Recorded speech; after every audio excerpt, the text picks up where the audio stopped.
तो मित्रों, शुरू करते हैं गुलशन नंदा द्वारा लिखित सांवली रात उपन्यास का भाग 2 अध्याय 5।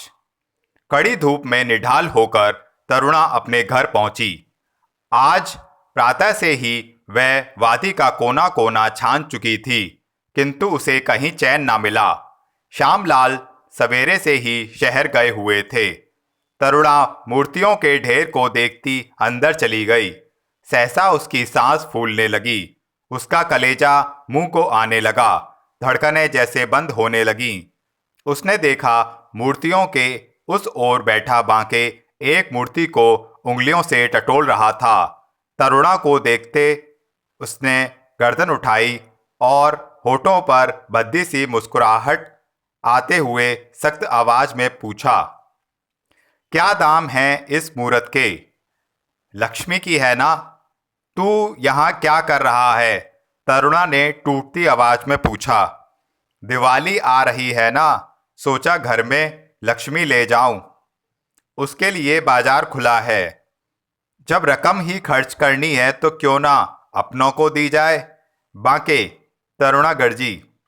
उफ, तुम्हारे चेहरे पर गुस्सा भी कितना अच्छा लगता है, और जुबान पर मेरा नाम। कभी तो अपनों की तरह देख लिया करो। अच्छा हो यदि तुम यहाँ से चले जाओ, बापू घर में नहीं हैं। यही सुनकर तो चला आया हूँ, मेरी गंडासी। वह बुढ़ा होता तो अपना मिलन अधूरा रह जाता। बांके की नशी में सुर्ख सी आंखों को देखकर तरुणा कांप रही थी। वह उस गुंडे से आंख बचाकर मूर्तियों के ढेर की ओर देख रही थी। बांके ने लक्ष्मी की मूर्ति को सामने करते हुए फिर उसके दाम पूछे। तरुणा ने उसे बेचने से साफ इनकार कर दिया। बांके ने जेब से 100 का नोट निकाला और उसे तरुणा की ओर बढ़ाते हुए बोला, यह लो, जितना जी चाहे काट लो। कहा ना, मुझे नहीं बेचनी यह मूर्ति, क्रोध से कांपते हुए तरुणा ने कहा। बांके का बढ़िया नोट उसने तीव्र घृणा से एक ओर फेंक दिया। बांके ने देखा यह उसकी नज़र बचाकर भाग जाने की कोशिश कर रही थी। उसकी घृणा को बांके ने अपनी नज़रों से नापा और उछलकर उसका रास्ता रोक लिया। तरुणा ने बच निकलने की कोशिश की, किंतु बांके ने उसकी कलाई कसकर पकड़ ली। तरुणा एक घायल पक्षी की तरह फड़फड़ाकर रह गई। एक विचार उसके दिल में आया कि बाज की तरह झपटकर उस शैतान की आंखें निकाल ले, किंतु वह अपनी विवशता के कारण लहू का घूंट पीकर रह गई। भगवान के लिए यहाँ से चले जाओ, कोई आ गया तो क्या समझेगा, वह गिड़गिड़ाई और सिमटकर दीवार की ओट में हो गई। बांके ने उसकी कलाई मरोड़कर हथेली सीधी कर दी और उसे देखते हुए बोला, कहो, इस हथेली पर मेहंदी कब रचाओगी? मर्द होकर इतना भी नहीं समझते? तरुणा ने चालाकी से काम लेने की कोशिश की। औरत को समझना और उसके मन की बात जानना बस की बात नहीं, तो हाथ की रेखाएं पढ़कर जान ही जाओ। अच्छा तो लाओ हाथ, अभी बताता हूँ। यह नहीं दायां, नहीं बायां, नहीं दायां। तरुणा ने अपने हाथ को अदलना बदलना शुरू कर दिया। बांके उन हाथों के चक्कर में उलझ गया। इससे पहले कि वह किसी हाथ को अच्छी तरह परखे, तरुणा ने पास रखी हांडी उठाई और धड़ाम से बांके के सर पर फोड़ दी। बांके चकराकर वहीं दीवार के साथ गिर गया। तरुणा अवसर पाते ही बाहर की तरफ भागी। उसने बाहर के द्वार पर कदम रखा ही था कि सामने उसे बापू आते दिखाई दिए। तरुणा चीख कर बैसाखियों का सहारा लिए आते पिता से जा चिपकी। श्यामलाल ने उसे बाहों में भर लिया और साथ ही उठने की कोशिश करते हुए बांके को देखा, जिसके माथे से खून बह रहा था। श्यामलाल गरजकर बांके को बुरा भला कहने लगे। लापरवाही से माथे का खून पोंछते हुए बांके बोला, लो श्यामू काका, तुम्हारे घर आने का इनाम। सोचा था जाने से पहले तुम्हारे पांव छूता जाऊं, तुम तो मिले नहीं। हांडी से माथा जरूर फूट गया। बांके, तुम्हें कितनी बार कहा, यह बहू बेटियों का घर है, तुम्हें इस तरह मुंह उठाए जब तब नहीं चले आना चाहिए। तो एक बार बुलवा लो ना ससुर जी, सहरा बांधकर आऊँगा और तुम्हारे घर की बेटी को बहू बनाकर ले जाऊंगा। बांके, अपनी औकात मत भूलो। खबरदार जो अपनी काली जवान पर मेरी बेटी का नाम लाए, इसे खींचकर बाहर निकाल दूंगा। लाल पीले क्यों होते हो ससुर जी? छाती ठोक कर कह देता हूं, मैं भी देखूंगा कि कौन हिम्मत वाला मेरे रहते हुए इस घर से नाता जोड़ेगा। तरुणा मेरी है और मेरी ही होकर रहेगी। बांके गरजता हुआ और जल्दी से सिर पर पगड़ी लपेटता हुआ बाहर निकल गया। भयभीत तरुणा अब भी अपने बापू से चिपटी खड़ी थी। बापू ने सिसकती बेटी को सांत्वना दी और कहने लगे, मुझे तुम्हारी माँ की सारी गलतियों का फल भोगना पड़ रहा है बेटी। ना वह तुम्हारी बात इस गुंडे से पक्की करती, ना मुझे आज इस तरह उसके दुस्साहस का शिकार होना पड़ता। तरुणा बापू से अलग हुई तो श्यामलाल ने उसकी आंखों से झरझर बहते आंसू देखे। उसने फिर से बेटी को गले लगाकर भावावेश में कहा, मत घबराओ बेटी, अभी तुम्हारा बाप जीवित है। अगर फिर कभी उसने तुम्हारी ओर आंख भी उठाई तो उसकी आंखें फोड़ डालूंगा। तरुणा बापू की बातों को सच्चाई के पड़ले पर तौल रही थी। वह अपने अपाहिज पिता को सहारा दिए अंदर चली गई। तभी बाहर से ट्रक चलने की आवाज आई, जिससे स्पष्ट था कि बांके उस घर से दूर चला गया। तरुणा ने झट इस बात का रुख बदलकर शहर में बेचे गए माल की बात चला दी। बापू ने बेटी की झोली में नोटों का ढेर लगा दिया और बोला, यह लो आज की उगाही। नया माल लेने से पहले पिछला हिसाब चुका दिया है लाला ने। आगे के लिए दाम भी बढ़ा दिए हैं। बापू, इस बार यदि हमारा सारा माल बिक जाए तो हम अपनी जमीन छुड़ा लेंगे ना। पगली, इतना प्यार है तुझे धरती के उस टुकड़े से? हाँ बाबा, जब से वह धरती हमसे छिनी है, हमारी किस्मत का तो सितारा ही जैसे टूट गया। चलो, वचन रहा तुम्हें मेरा, ठाकुर के हिसाब का निपटारा हो जाए, वह धरती खरीद कर तुम्ही को दे दूंगा। पिता का मन रखने के लिए तरुणा मुस्कुरा दी, किंतु वह जानती थी कि यह झूठी तसल्ली है जो उसे प्रायः मिला करती है। वहां से तुरंत रसोई घर में गई और अपने बाबा के लिए चाय बनाने लगी। श्यामलाल नोटों का बंडल उठाकर धीरे धीरे गिनने लगे। दोपहर ढल चुकी थी। ठाकुर साहब और राजेश हवेली के बड़े हॉल में बैठे शाम की चाय पी रहे थे। ठाकुर साहब राजेश की नई स्कीमों को सुनकर प्रसन्न हो रहे थे। उन्हें सबसे अधिक प्रसन्नता इस बात की थी कि राजेश ने उनके काम में गहरा दिलचस्पी लेनी शुरू कर दी थी। उसने उन सभी त्रुटियों को जान लिया जो उन्हें व्यापार में घाटा पहुंचा रही थीं। सभी बातें उन्होंने मीना को समझा दी थीं। इसी समय तरुणा आई और ठाकुर साहब के पास आकर गुमसुम सी खड़ी हो गई। राजेश ने मूक दृष्टि से उसका अभिवादन किया। अपने आंचल से एक लिफाफा निकालकर तरुणा ने ठाकुर साहब के आगे कर दिया। उन्होंने आश्चर्य से तरुणा को देखा। जी, यह बापू ने दिया है, तरुणा ने धीरे से कहा। कितनी रकम है? 500। अच्छा, हिसाब में लिख लूंगा। ठाकुर साहब ने लापरवाही से रकम मेज की दराज में फेंक दी और राजेश से बातें करने में मग्न हो गए। राजेश चुपचाप तरुणा की शालीनता का अध्ययन कर रहा था। तरुणा धीरे धीरे लौटने लगी। तरुणा, मीना की आवाज़ गूंजी और वह तेजी से सीढ़ियों से उतर आई। तरुणा द्वार पर रुक गई। मीना राजेश को देखते हुए खास अदा से अपने बाल झटकती तरुणा तक पहुंची और उसे थामते हुए कमरे से बाहर चली गई। आई और बिना मिले ही चल दी, मीना ने कहा। तुम्हारे डैडी को रकम देने आई थी, तो क्या वह रकम राजेश के सामने दे दी? हाँ, वह तो अमानत थी, लौटा दी। लेकिन वह क्या सोचेगा कि तुम लोगों को हमारे पैसे देने हैं। जानती हो, इस तरह तुम उसकी नज़र में गिर जाओगी। अगर इसी समय देना था तो डैडी को अलग बुलाकर दे देती। वाह, मैंने जानबूझकर किया है मीना। वह क्यों? ताकि राजेश इस वास्तविकता को जान जाए कि मैं एक निर्धन बाप की बेटी हूँ। नहीं, यह तुमने अच्छा नहीं किया। तुम्हें तो डैडी अपनी बेटी ही समझते हैं। समझने और होने में बड़ा अंतर होता है मीना। हमारे मन एक हो सकते हैं, लेकिन भाग्य नहीं। यह तुम आज कैसी बातें कर रही हो? वही जो तुम चाहती हो। मैंने अपनी वास्तविकता राजेश पर जाहिर कर दी है। अब देखूंगी कि वह मेरी ओर झुकता है या तुम्हारी ओर खिंचता है। शाबाश, एक्टिंग में तो तुम मुझसे बाजी ले गई। और अगर वह बाजी मैंने जीत ली तो मुझे इस बात का कोई दुख ना होगा तरुणा। आखिर डाली को एक ना एक तरफ झुकना ही है। और वह कुछ और कहना चाहती थी कि राजेश वहां आ पहुंचा। दोनों लड़कियां चौंक गईं। उन्हें विचित्र घबराहट में देखकर राजेश की आंखों में संदेह उभर आया। मीना कुछ संयत होकर बोली, नहीं तरुणा, तुम अकेली ही जाओ, मुझसे ना होगा। तरुणा ने पलटकर आश्चर्य से मीना की ओर देखा।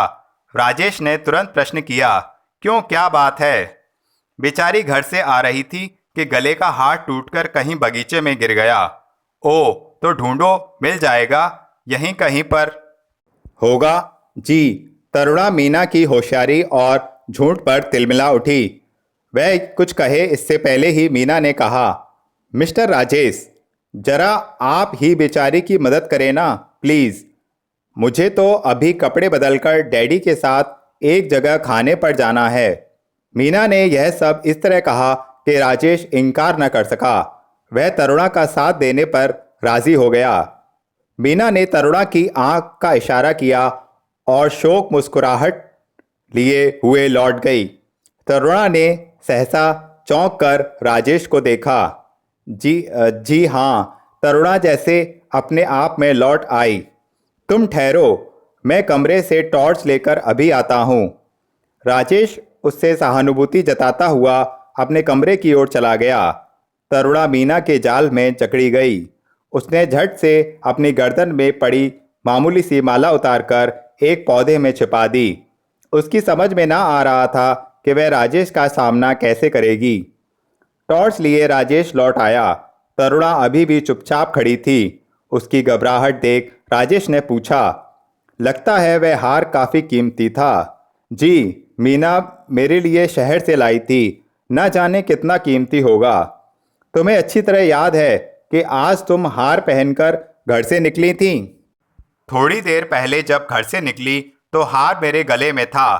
तब तो अवश्य यहीं गिरा होगा, इसी रास्ते पर। कहकर राजेश ने टॉर्च निकाल तरुणा के घर को जाने वाले रास्ते पर रोशनी बिखेर दी और कहा, तुम इसी रास्ते पर आगे आगे चलो। किंतु तरुणा बुद्ध बनी खड़ी रही। उसकी समझ में न आ रहा था कि वह क्या करे। वह बहकी आंखों से कभी राजेश को देख रही थी और कभी उस रास्ते को जो बगीचे से होकर उनके घर को चला गया था। हवा की खुनकी का उस पर कोई प्रभाव न पड़ रहा था। उस सुहावने मौसम में भी उसका पसीना छूट रहा था। वह अपने दिल की धड़कनों को किसी प्रकार बांध उन अंगूर की बेलों के साए में रेंगती हुई चल पड़ी। राजेश ने टॉर्च जलाकर उस बगीचे का कोना कोना छान मारा, किंतु उसे हार कहीं दिखाई नहीं दिया। तरुणा घबराहट से घर की राह भूलकर झूमती हुई उस तालाब के किनारे पहुंच गई जहां से ठाकुर साहब की हवेली की सीमा आरंभ होती है। किंतु तुम्हारा घर तो उधर है। जी हाँ, लेकिन शाम को यहाँ तक भी आई थी। वह क्यों? यूं ही न जाने क्यों हर रोज शाम को मेरा दम घुटने लगता है। एक अजीब सी घबराहट महसूस होने लगती है। दिल डूबने सा लगता है। यहाँ आकर बैठती हूँ तो चैन मिलता है, तबीयत जरा संभल जाती है। ओ, तब तो तुम्हें किसी हकीम या डॉक्टर को दिखाना चाहिए। यह दिल की बीमारी बढ़ जाए तो खतरनाक हो जाती है तो, लेकिन बीना कहती है कि इस बीमारी का हकीमों के पास कोई इलाज नहीं। एक बार शहर में उसके दिल की भी यही हालत हुई थी। तब उसने क्या किया था? प्यार। तरुणा की आवाज लड़खड़ा रही थी। प्यार? उसने आश्चर्य से तरुणा के शब्द दोहराए। जी, प्रेम। उसे ज्यों-ज्यों प्रेम होता गया, दिल की बेचैनी दूर होती चली गई। तरुणा बिना झिझके और सांस लिए कहती जा रही थी। उसने राजेश को समझने ही ना दिया कि वह वास्तविकता है या नाटक। राजेश को उसके इस निधड़क प्रेम प्रदर्शन पर आश्चर्य भी हुआ और हंसी भी आई। उसने संतुलन और गंभीरता बनाए रखते हुए कहा, तो क्या इरादा है अब तुम्हारा? किस बात का? प्यार करने का? तुम भी मीना की तरह कोशिश कर देखो, शायद यह बीमारी ठीक हो जाए। सोचती तो हूँ किंतु डर लगता है। डर कैसा? कहीं प्यार करके बदनाम ना हो जाऊं। यह गांव है बापू, यहाँ लोगों की जबान बहुत लंबी होती है। देखो तरुणा, प्यार करना और जमाने से डरना एक साथ नहीं चल सकता। तुमने कभी किसी से प्यार किया है क्या राजेश बाबू? मैंने नहीं तो। राजेश इस प्रश्न पर चौंका। कभी नहीं, बिल्कुल नहीं। तो एक ही रास्ता है। कौन सा? आज्ञा हो तो तुम्हें प्यार कर लूं। मुझे? राजेश घबरा गया। घर का मामला घर में ही रहेगा और शायद मेरी बीमारी भी इसी तरह ठीक हो जाए। राजेश तरुणा की बात पर खिलखिलाकर हंस पड़ा। तरुणा उसे चुपचाप देखती रही। अपनी हंसी को मुश्किल से रोकते हुए राजेश ने कहा, पगली कहीं की। तरुणा के मुख पर कई प्रश्न चिन्ह उभर आए। राजेश ने उसका कंधा पकड़ते हुए कहा, कितनी भोली हो तरुणा। प्यार करना चाहती हो लेकिन उसका अर्थ नहीं समझती। प्यार किया नहीं जाता पगली, हो जाता है। वह कैसे? ओ, तुम्हें कैसे समझाऊं? मान लो तुमने मुझे देखा, फिर मैंने तुम्हें देखा, फिर दोनों के दिल और दिमाग एक दूसरे की पर छवि अंकित हो गई। तब ओई माँ। क्यों, कुछ समझी? क्या समझी? वही जो अभी आप समझा रहे थे। मुझे आपसे प्रेम ही हो गया है। यह तुम क्या कह रही हो? सचमुच राजेश बाबू, जब से आप यहाँ आए हैं आपकी छवि मेरी आंखों में पल भर के लिए भी ओझल नहीं हुई। सोते जागते बस आपके ही सपने देखा करती हूँ। आपके सामने आते ही घबराहट से मेरी जबान लड़खड़ाने लगती है। दिल की धड़कनें बेकाबू हो जाती हैं। देखिए ना, अब भी दिल कितनी तेजी से धड़क रहा है। कहते कहते तरुणा ने राजेश का हाथ पकड़कर सहसा अपने वक्ष पर रख दिया। राजेश की हवाइयां उड़ने लगीं। धीरे धीरे जैसे उसकी रगों में प्रेम का ज्वार सा उतरता जा रहा था। उसके हाथ अनायास ही तरुणा का माथा और सुडौल बाहें सहलाने लगे। इसी उन्माद में राजेश बोला, तरुणा, सचमुच तुम बीमार हो। जाओ, घर जाओ, ना जाने तुम्हें क्या हो रहा है। अच्छा, तो मैं जाऊं? तरुणा ने संभलकर पूछा। हाँ, जाओ तरुणा। राजेश की उलझन पर मन ही मन मुस्कुराती हुई तरुणा धीरे धीरे अपने घर की ओर बढ़ चली। राजेश, जो थोड़ी देर पहले बेधड़क होकर तरुणा से बातें कर रहा था, अब उसके साये से भी डरने लगा था। वह यह भूल गया था कि वह तरुणा के खोए हुए हार की तलाश में आया था। उसे लगा जैसे तरुणा ने हार का केवल एक बहाना किया था, किंतु उसकी मासूमियत और भोलापन उसके विचार का विरोध कर रहा था। उसने टॉर्च जलाकर उसी रास्ते पर रोशनी फैला दी। तरुणा आंखों से ओझल हो चुकी थी। उसके जाने का विश्वास होते ही सूखे पत्तों को जूतों से कुचलना हुआ वह अपने कमरे की ओर बढ़ चला। सहसा वह रुक गया। एक पौधे की टहनी पर मोती की एक माला लटक रही थी। उसे देखकर राजेश के संदेह दूर हो गए। तरुणा की सादगी के प्रति उसका विश्वास लौट आया। उसने वह हार उठा लिया। एक बार उसने चाहा कि अभी जाकर तरुणा को दे आए, किंतु कुछ सोचकर उसने अपने पास रख लिया। वह कमरे में लौट आया। मीना अपने बेडरूम में खड़ी घड़ी की सुइयों को देख रही थी, ताकि तरुणा और राजेश के मिलन का सही समय उसे मालूम होता रहे। मित्रों, आप सुन रहे हैं सांवली रात भाग 2 गुलशन द्वारा लिखित उपन्यास। आशा करता हूँ यह आपको ज़रूर पसंद आ रहा होगा। तो प्लीज़ मेरे चैनल novels-in-audio.gaurav को सब्सक्राइब करें, शेयर करें, बेल आइकन का बटन दबाएं, अपने फ्रेंड्स रिलेटिव को बताएं। पूरी कहानी सुनने के लिए मेरे चारों ऑडियो को आप सुने। यह उपन्यास 4 भागों में है। तो शुरू करते हैं आगे की कहानी। अध्याय 6। रात के 2 पहर बीत चुके थे। जाड़े की अंधेरी रात राजेश के लिए अनोखी थी। प्रयत्न करने पर भी वह सो नहीं पा रहा था। आराम कुर्सी पर लेटा वह आग ताप रहा था। उसकी उंगलियों में अब वह मोतियों का हार झूल रहा था, जिसे देखकर तरुणा का निर्विकार भोला रूप उसकी आंखों में झूलने लगता। उसके मन मस्तिष्क पर मासूम अदाओं की परछाइयां उभरने लगतीं और वह व्याकुल हो उठता। सहसा किसी की आहट ने उसकी खामोशी को तोड़ डाला। उसके कान खड़े हो गए। बगीचे के सूखे पत्तों पर किसी के कदम पड़ने से चरमराहट हो रही थी। वह आहट उसी के कमरे की ओर बढ़ रही थी। कुछ क्षण के लिए उसके दिल की धड़कन रुकने लगी। सांस बंद सी हो गई। वह आहट पहचानने का असफल प्रयास करने लगा। वह उसी ओर खिड़की खोलकर झांकने लगा, किंतु उसे कोई नजर नहीं आया। आहट दरवाजे के पास आकर रुकी और किसी ने दस्तक दी। राजेश की रगों में खून दौड़ने लगा। इतनी रात गए कहीं तरुणा तो नहीं आई होगी, किंतु शीघ्र ही उसका यह विचार टूट गया। उसने कांपते हाथों से दरवाजा खोला। सामने मीना खड़ी थी। एक चुस्त नारंगी रंग की पतलून पहने, काले रंग का ब्लाउज और उस पर बिखरी काली जुल्फें, और उनके बीच मीना का मुखमंडल लगता था जैसे घटाओं में बिजली कौंधी हो और गिरी की गिरी। कुछ देर तक दोनों एक दूसरे को बुत बने देखते रहे।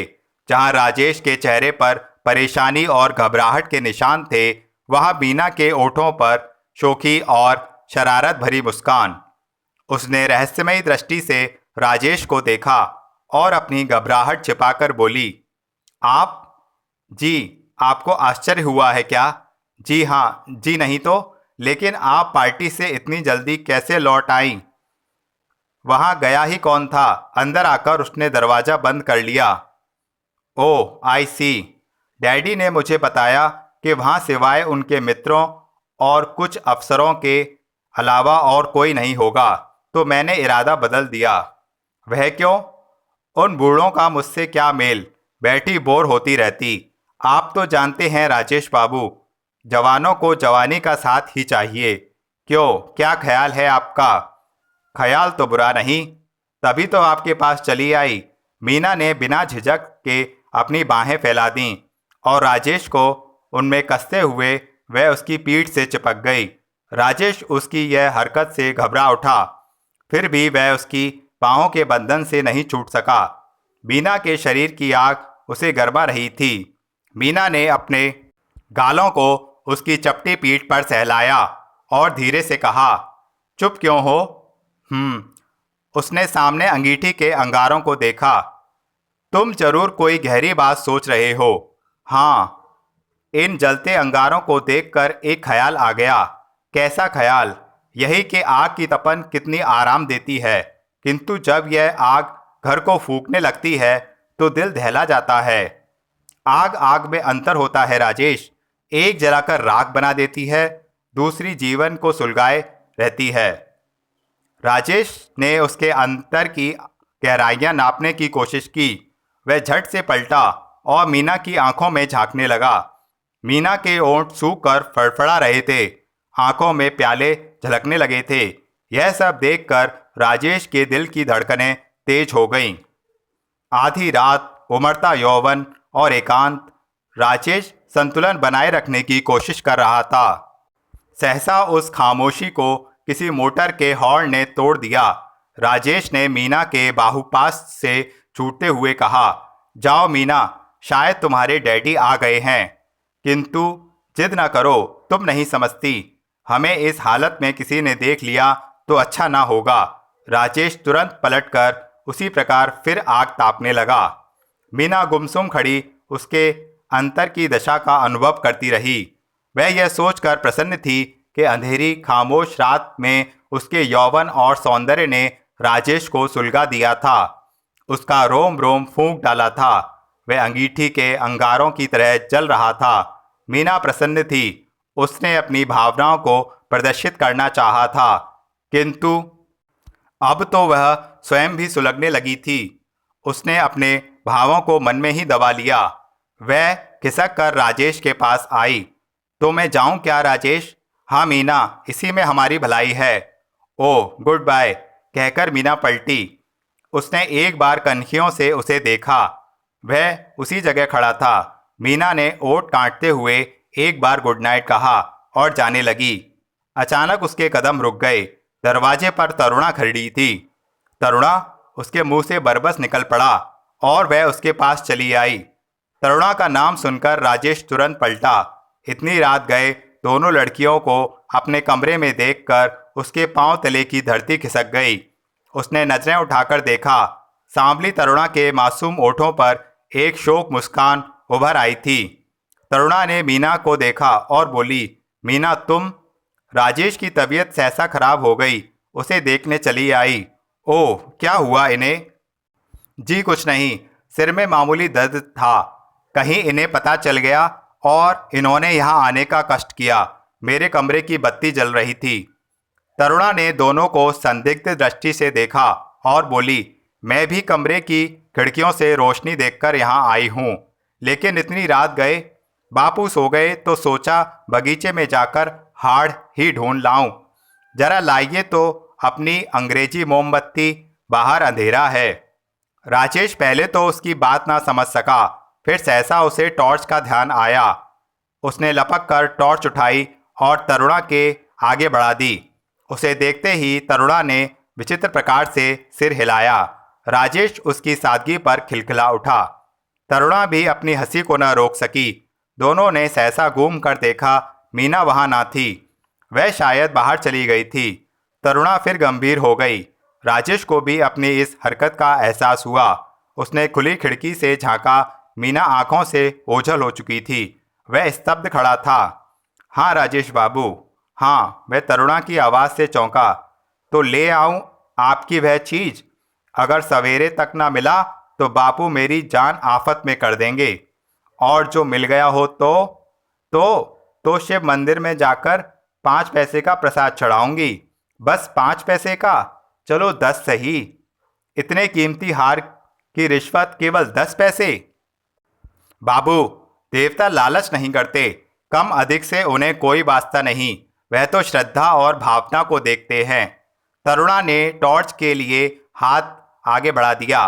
राजेश मुस्कुराकर उसने टॉर्च एक ओर रखकर जेब से हार निकाला। कहीं यही हार तो नहीं है तुम्हारा? राजेश ने हार को उसकी आंखों के आगे झुलाते हुए कहा। हार को देखकर तरुणा की आंखें चमक उठीं।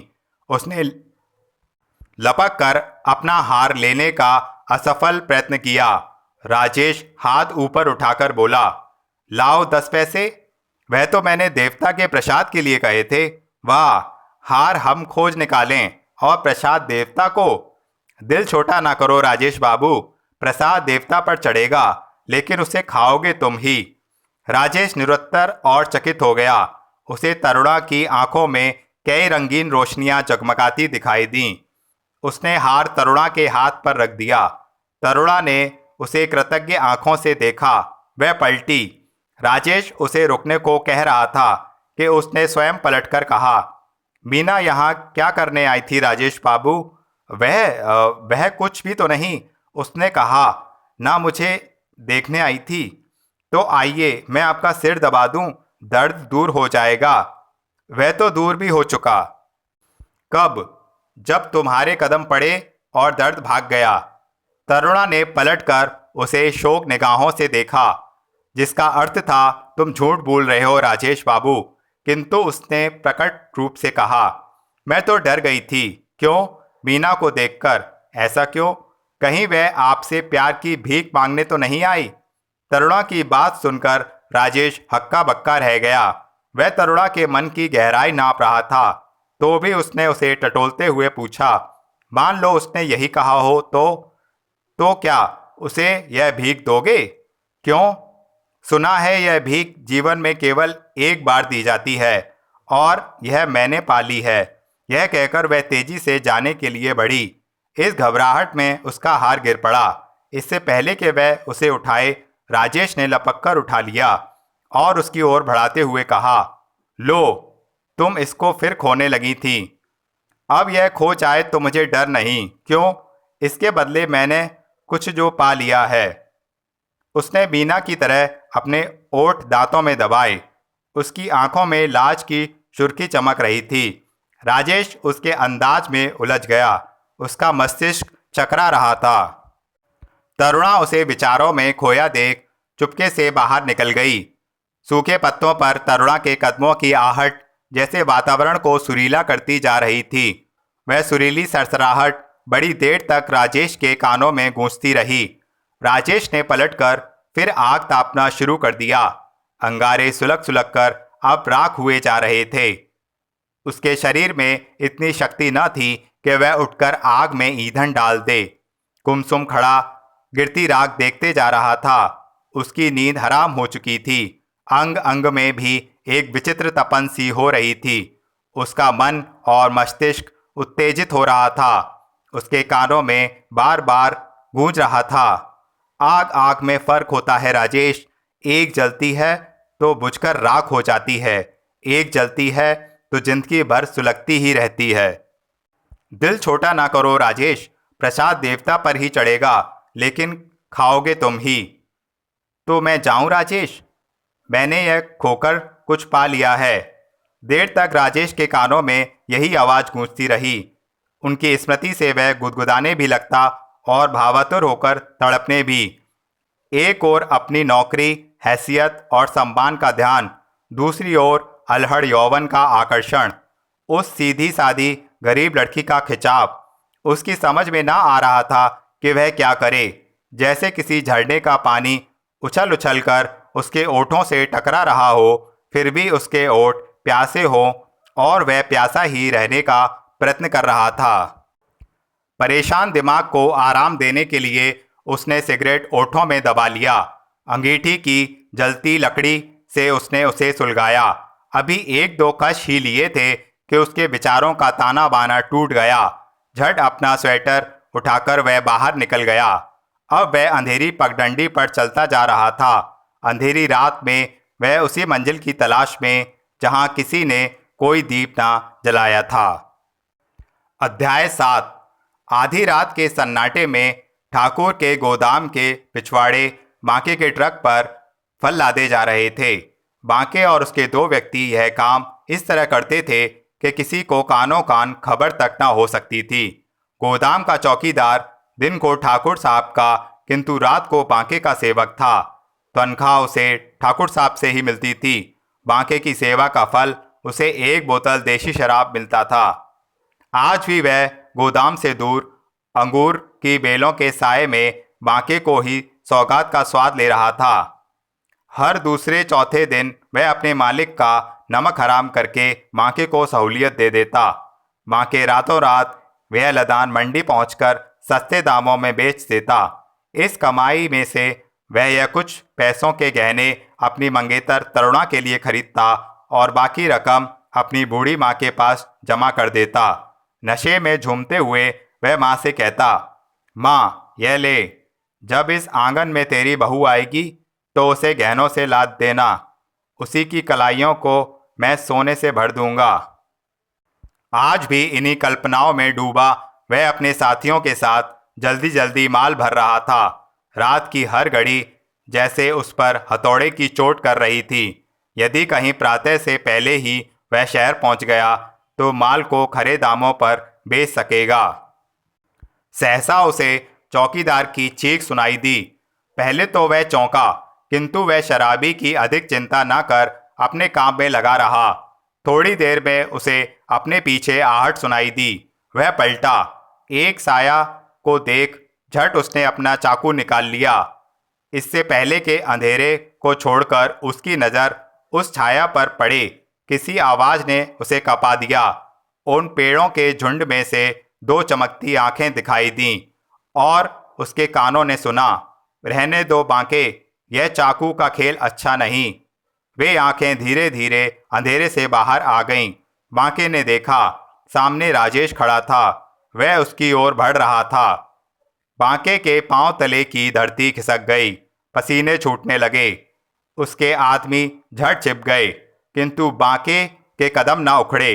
उसने अपनी चोरी के इस गवाह को तुरंत समाप्त कर देने के लिए तैयारी कर ली थी। राजेश बिना झिझक आगे बढ़ गया। इससे पहले कि राजेश कुछ पूछे, बांके ने उस पर हमला कर दिया। राजेश बिजली की तरह उछला। बांके का निशाना चूक गया और चाकू सामने के पेड़ के तने में जा घुसा। चाकू की नोक से कटकर एक सेब नीचे गिर पड़ा। इस पर राजेश ने कहा, वाह खूब, एक तीर से दो निशाने। लेकिन तुमने ऐसा क्यों किया? मैंने तुम्हारा तो कुछ नहीं बिगाड़ा, बांके ने कहा, मगर तुम ठाकुर के नमक हराम तो हो। ओह, मैं तो यहाँ यूं ही टहल रहा था, मुझे क्या पता कि तुम इतनी रात गए यहाँ मेहनत कर रहे हो। बांके राजेश की बात खामोशी से सुन रहा था। राजेश ने लपक कर तने से चाकू निकाल लिया और बांके को दिखाते हुए तेज धार को छुआ। बांके के प्राण सूख गए। राजेश मुस्कुराने लगा। उसने झुककर वह सेब उठा लिया और उसी चाकू से उसके 6 टुकड़े कर दिए। एक टुकड़ा बांके की ओर बढ़ाकर उसने दूसरा अपने दांतों में दबा लिया। ले लो, शत्रु नहीं मित्र समझकर। बांके राजेश के इस सहानुभूति का रहस्य ना समझ सका। अपनी घबराहट पर काबू पाकर उसने आगे बढ़कर राजेश से सेब का टुकड़ा ले लिया और उसे दांतों से काटकर खाने लगा। मित्रता का वादा देते हो? हाँ। तो अब बात किसी के कानों तक ना पहुंचे। ओह, लेकिन मुनाफे का तीसरा भाग मैं तुम्हें दूंगा। कितना? कम से कम 1000। पेशगी माल बिक जाने पर? बिक जाने पर। नहीं मित्र, यह धंधा तो हमने सीखा नहीं, राजेश ने लापरवाही से उत्तर दिया और वह उन मौन पेड़ों के अंधेरे में देखने लगा। राजेश का कदम उठा ही था कि बांके ने लपककर उसका कंधा पकड़ लिया और लड़खड़ाती आवाज में बोला, कुछ कम से चलेगा क्या? नहीं मेरे दोस्त। बांके ने चेहरे के भाव बदलकर जेब में हाथ डाला और नोटों का एक पुलिंदा निकालकर उसे थमा दिया। राजेश ने मुस्कुराकर धन्यवाद दिया और बोला, तुमने तो मेरी मुश्किलें आसान कर दी मेरे दोस्त, वरना ठाकुर की नौकरी में मिलता ही क्या है।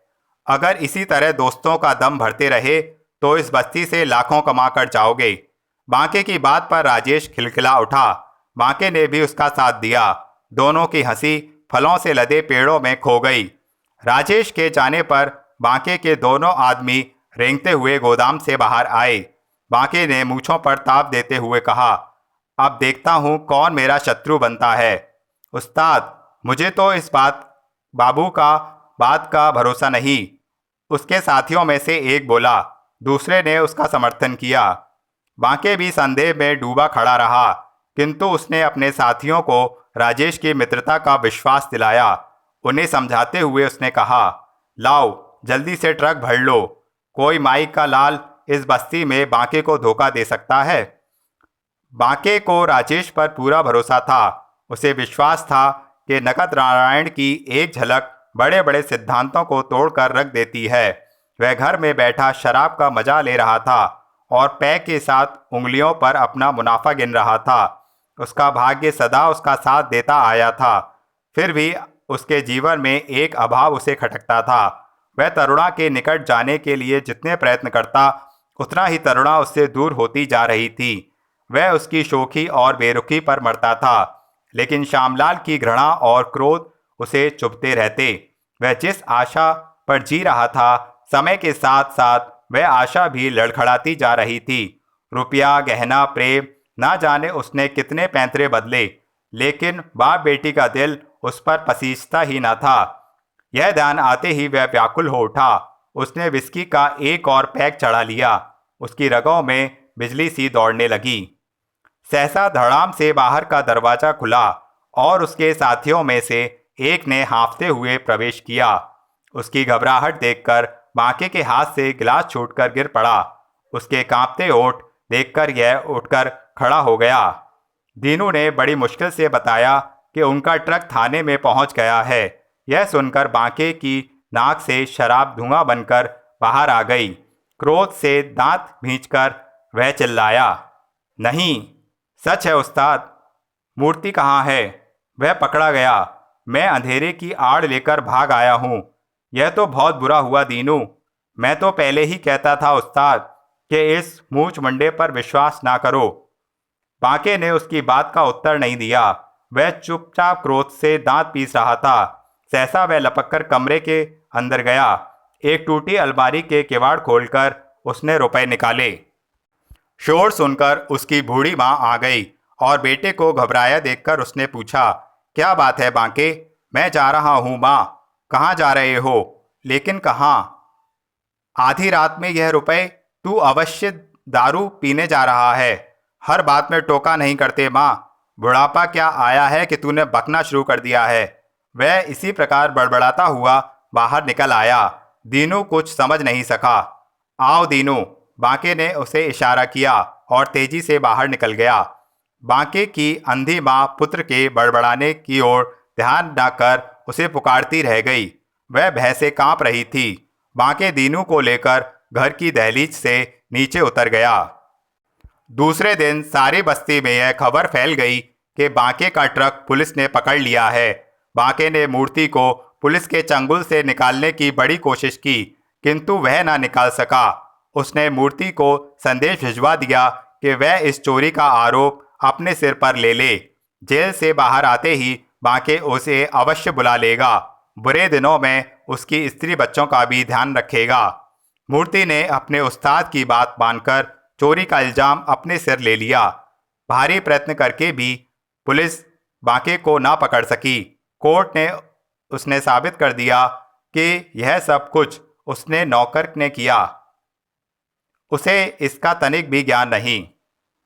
पुलिस कार्रवाई के फौरन बाद बांके ठाकुर के दफ्तर में चला आया ताकि उस पर अपनी निर्दोषिता बताकर आराम दे सके। लेकिन वह यह देखकर हैरान हुआ कि ठाकुर ने तो पहले ही उसके विरुद्ध कार्रवाई कर रखी है। उन्होंने उसे भिखारी बनाने का पक्का प्रबंध कर रखा था। ठाकुर के पास गिरवी पड़े उसके ट्रक के सभी कागज पत्र वहां थे। उसके नाम काफ़ी रकम निकलती थी जिसे वह अब तक अदा न कर सका था।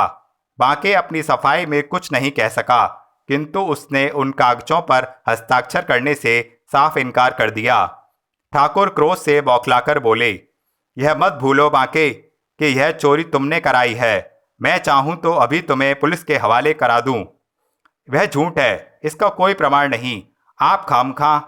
ओ बांके, राजेश की आवाज़ ने उसे चौंका दिया।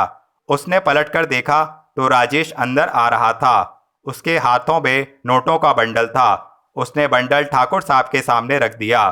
बांके के चेहरे पर हवाइयाँ उड़ने लगीं। उसने राजेश को देखा जिसके होठों पर अब भी वही मुस्कुराहट थी जो रात उसने देखी थी। उसे संदेह न रहा कि कार्रवाई के पीछे राजेश का हाथ है। उसकी चोरी पकड़ी गई थी। वह जिद में आकर अपना अधिक नुकसान न करना चाहता था। वह कानून की पकड़ में आकर अपना भविष्य बिगाड़ने का साहस न कर सका। उसने ठाकुर और राजेश को एक बार क्रोध से देखा और फिर कागजों पर हस्ताक्षर कर दिए। इससे पहले कि ठाकुर और राजेश उसे कुछ कहें, वह तेजी से बाहर निकल गया। राजेश ने उसकी आंखों में बदले की आग धधकती देखी। जाते हुए उसने जोर से दरवाज़ा बंद किया तो ठाकुर साहब को उसके खिसियानेपन पर हंसी आ गई। उन्होंने ठहाका लगाकर कहा, वेल डन राजेश, और 1000 के नोट निकालकर उसके सामने कर दिए। तुम्हारा इनाम। राजेश ने इनकार कर दिया। ठाकुर साहब हट करने लगे तो राजेश बोला, नहीं ठाकुर साहब, यह मेरा फर्ज था जिसके बदले वेतन में मुझे आपसे बराबर रुपए मिलते हैं। इस रकम पर मेरा जरा भी अधिकार नहीं। यह तो आपके भारी नुकसान की एक छोटी सी वापसी है। ठाकुर साहब उसके कथन से प्रभावित होकर बोले, ओके बॉय, जीवन में कभी तुम्हारे उपकार का बदला अवश्य चुकाऊंगा। एक बात कहूँ ठाकुर साहब? हाँ हाँ जरूर। तो मुझ पर उपकार कीजिए, कहो क्या यह संभव नहीं कि हम यहीं पर एक कैनिंग फैक्ट्री खोल लें? इससे आमदनी भी बढ़ेगी और वह आए दिन का झंझट भी निबट जाएगा। ठाकुर साहब ने पूरी बात ना समझ कर भी राजेश की बात मान ली और उसे यह प्रयोग करने की छूट दे दी। राजेश प्रसन्न हुआ। ठाकुर साहब ने उसे विश्वास दिलाया कि उसकी योजना सफल होने पर न केवल उसका वेतन बढ़ा दूंगा बल्कि वह उसे अपना साझीदार भी बना लेंगे। ठाकुर साहब चले गए, किंतु राजेश भविष्य के सुहावने स्वप्न देख रहा था। उसका जीवन संवरने जा रहा था। वह पैरों पर खड़ा होकर अपनी बूढ़ी माँ का सहारा बन सकेगा। उसे माँ के वे शब्द याद आए जो उसने चलते समय कहे थे। वह मरने से पहले घर में बहू लाने को लालायत थी, एक सुशील सुंदर बहू। लेकिन उसके विचार बिखर गए। तरुणा और मीना के चेहरे बार बार उसके मस्तिष्क पर छाने लगे। वह दिन में ही स्वप्न देखने लगा। इनमें से कौन उसकी कल्पनाओं की रानी बनेगी, वह इसका निर्णय न कर सका।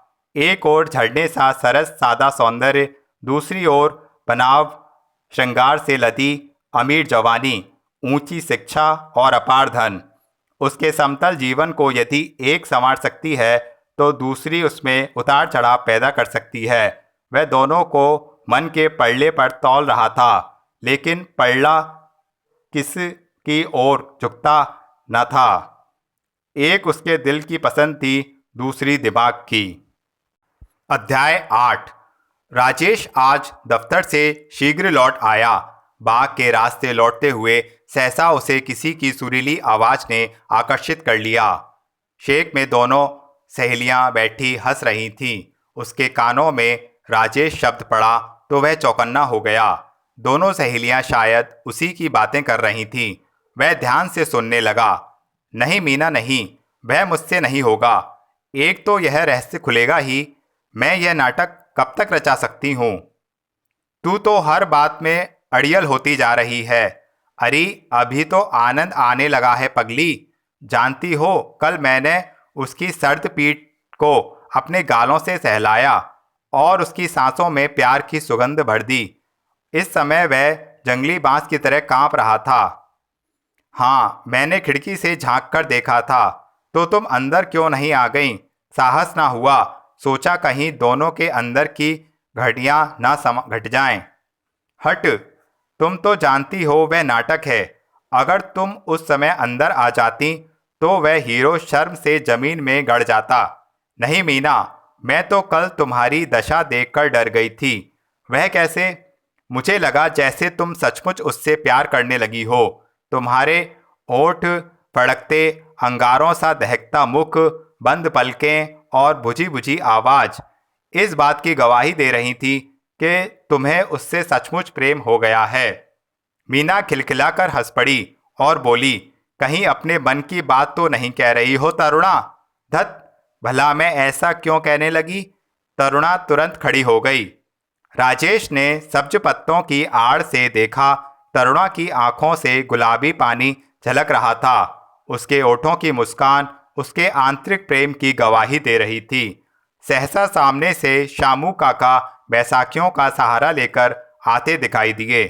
तरुणा संभलकर बापू की ओर बढ़ चली। श्यामलाल कहीं बाहर जा रहे थे। तालियों का गुच्छा देकर उन्होंने उसे घर में ही रहने का आदेश दिया। मीना भी श्यामलाल की आशीर्वाद लेकर अपने घर की ओर चल दी। सूरज डूब रहा था। हवा में भारीपन आ गया था। बेलों के हरे पत्ते हवा में हिठला रहे थे। राजेश को लगा जैसे संसार भर की लड़कियां उस पर हंस रही हैं, उसका मजाक उड़ा रही हैं। वह जवान जिसने बांके जैसे बदमाश को बेघर कर दिया था, जिसने ठाकुर साहब के दिल में घर कर लिया था और अपनी सूझबूझ से घंटे झंडे गाड़कर अब ऊंचाइयों को छूने जा रहा था, आज दो छोकरियां ही होशियारी के कारण फंस सकता है, इस तरह उल्लू बन सकता है, इसकी उसने कभी कल्पना भी नहीं की थी। मीना तो फिर भी होशियार थी, किंतु तरुणा एक अनपढ़ गंवार सीधी सादी गांव की लड़की भी ऐसा नाटक खेलेगी, यह जानकर उसे धक्का लगा।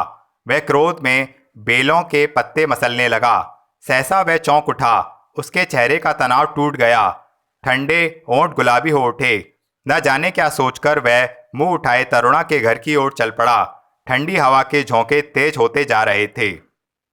तरुणा लकड़ी की सीढ़ी पर बैठी मूर्तियां रंग रही थी।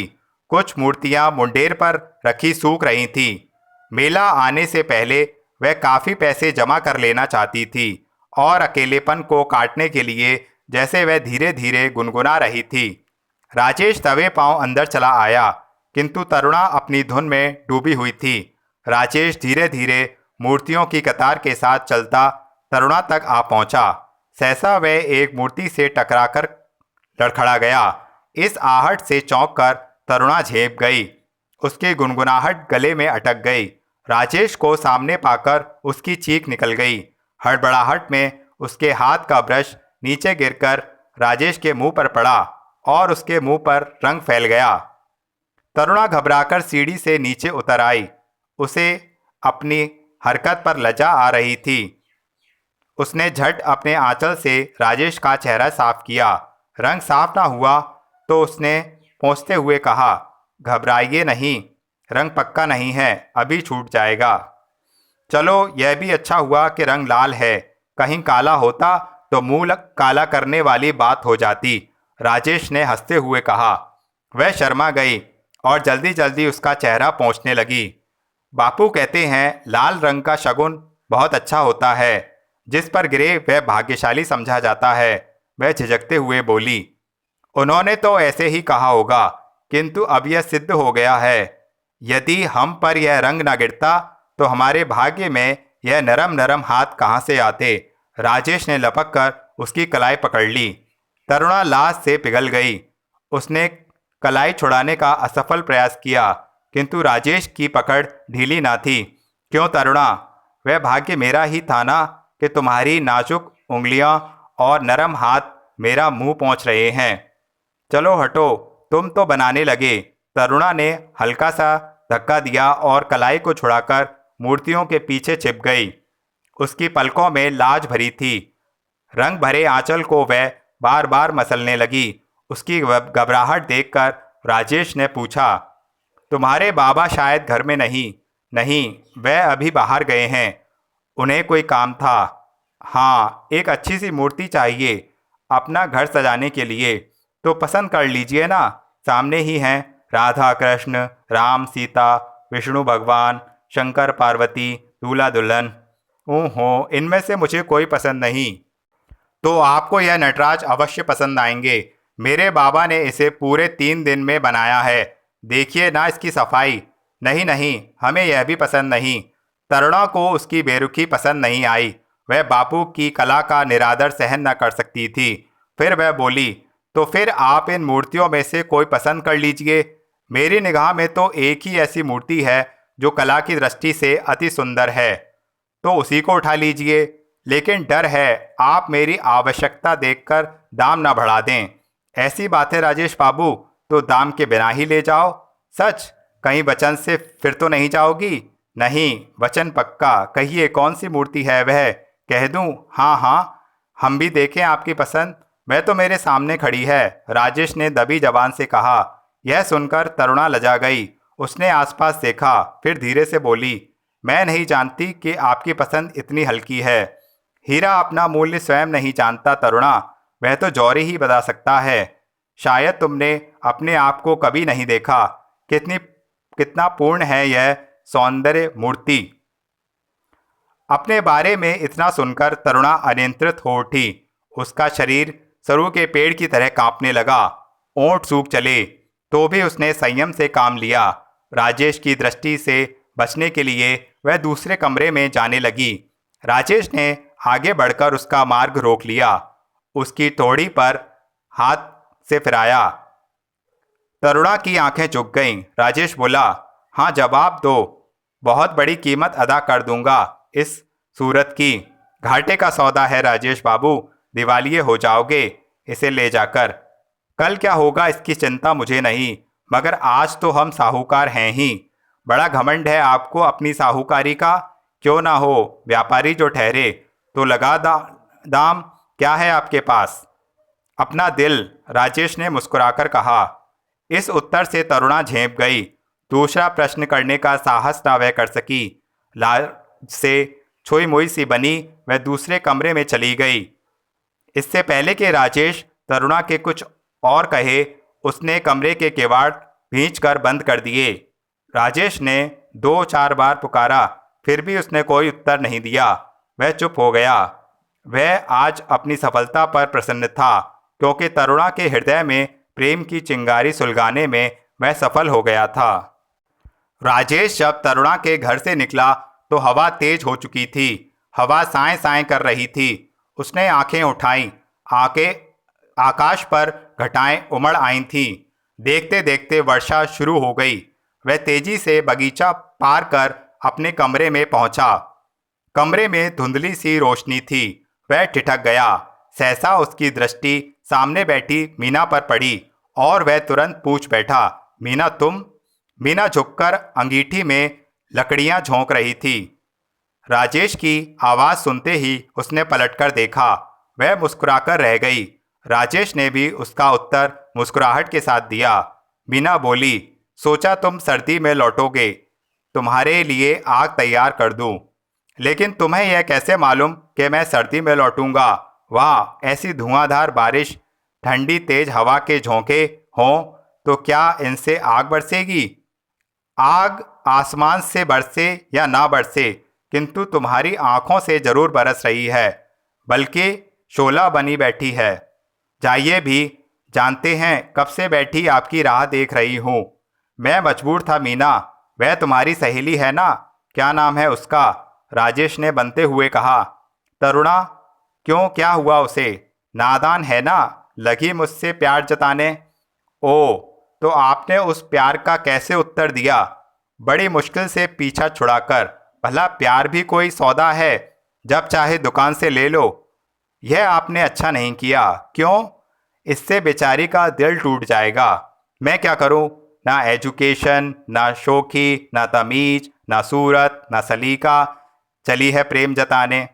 तो आपकी पसंद क्या है? मेरी? उसने मीना की आंखों में आंखें डाल दी, जिनसे मद छलकने लगा था। मीना के ओंठ थरथरा रहे थे। राजेश आंखों में झांकता हुआ उसके करीब आ गया और धीरे से बोला, यह जानकर नाराज तो ना हो जाओगी कि कौन है मेरे सपनों की रानी? हूँ, कहो राजेश, अब सब्र नहीं हो रहा। तुम। राजेश की बात सुनकर मीना की रगें सुलगने लगीं। घटाओं में कहीं दूर बिजली कौंधी। सारी प्रकृति बादलों की गड़गड़ाहट से गूंज उठी। उत्तेजना में मीना राजेश से लिपट गई। राजेश ने बड़ी मुश्किल से अपने आप को संयत किया। मीना हड़बड़ाकर कहने लगी, आज इस तूफान में मुझे अपने अंतर के तूफान से छुटकारा पाने दो राजेश। मैं नहीं जानती थी कि तुम मेरे अंदर की आवाज़ को इतनी जल्दी सुन लोगे। मुझे तुमसे प्यार है राजेश, मुझे तुमसे बेहद प्यार है। अब मैं क्षण भर के लिए भी तुमसे अलग नहीं रह सकती। मीना आवेश में कहे जा रही थी। सच, मेरा विश्वास करो राजेश, एक बात कहूँ? हूँ, मुझसे नाराज तो ना हो जाओगे? नहीं, तरुणा तुम्हें हृदय से नहीं चाहती। वह प्रेम का नाटक खेल रही है। वह कैसे? मीना को झिझकी। किसी अज्ञात भय ने उसके होठ कपा दिए। आज प्रेम के नाटक की सभी बातें उससे कह देना चाहती थी। उसने साहस बटोर कर सारा रहस्य राजेश पर खोल दिया। राजेश सुनकर पहले बनता रहा, फिर वह बेतहाशा हंस पड़ा। मीना चुप खड़ी उसके बदलते तेवर देखती रही। वह आश्चर्य से उसे देख रही थी, जैसे उसे इस पर विश्वास ना हो रहा हो। वह हंसता जा रहा था, कहीं उसका प्रेम उपहास ना बनकर रह जाए। मीना डर गई। राजेश एकदम खामोश होकर मीना के चेहरे को देखने लगा। मीना की उखड़ी उखड़ी सांसें उसे साफ सुनाई दे रही थीं। कमरे के दरो दीवार हवा की साए साए से भर गए थे। कुछ देर दोनों एक दूसरे को अपरिचित सी दृष्टि से देखते रहे। राजेश ने अपनी उंगलियों में मीना के जलते ओठों को छुआ। वह कांप रही थी। कहीं तुम्हारा प्यार भी तो नाटक नहीं मीना? नहीं राजेश, मुझ पर विश्वास करो। इन धड़कनों में सिवाय तुम्हारे और कोई नहीं। तो फिर तरुणा का क्या होगा? होगा क्या? विवाह, और वह भी बांके के साथ। बांके? उस लफंगे ट्रक ड्राइवर के साथ? हाँ राजेश, उन दोनों की बचपन से ही मंगनी हो गई थी। शामू काका तो उसे तोड़ना चाहते हैं, किंतु बांके नहीं मानता। ओह, मैं जानता था कि एक अल्हड़ सीधी लड़की उस गिद्ध के चंगुल में फंसने जा रही है। यह तो भाग्य की बात है राजेश। हर कोई मीना जैसा भाग्य लेकर आता नहीं। वह राजेश के करीब हो गई। राजेश गंभीर हो गया। फिर मीना के बालों को अपनी उंगलियों से सहलाता हुआ बोला, अब जाओ मीना, काफ़ी देर हो गई है। तूफान बढ़ रहा है। तुमने ठीक कहा राजेश, तूफान बढ़ रहा है। पहले मैं कभी इन तूफानों से नहीं डरती थी, किंतु ना जाने आज मुझे क्यों डर लग रहा है। राजेश ने उसका कोई उत्तर न देकर अपना स्वेटर उठाया और कंधे पर डाल दिया। मीना उसे देखती रह गई। राजेश ने उसके ओठ छुए। वह चौंकी। लाज से उसकी पलकें झुक गईं। वह थरथराते होठों से बोली, good night my love. Rajesh खामोश खड़ा उसे देखता रहा। जब वह आंखों से ओझल हुई तो घटनाओं का शोर उसे सुनाई देने लगा। उसके मस्तिष्क में परछाइयाँ थीं। तो केवल 2, एक बांके, दूसरी तरुणा। तो दोस्तों, इसी के साथ सांवली रात भाग 2 समाप्त हुआ। आगे की कहानी सुनने के लिए सुनिए सांवली भाग 3।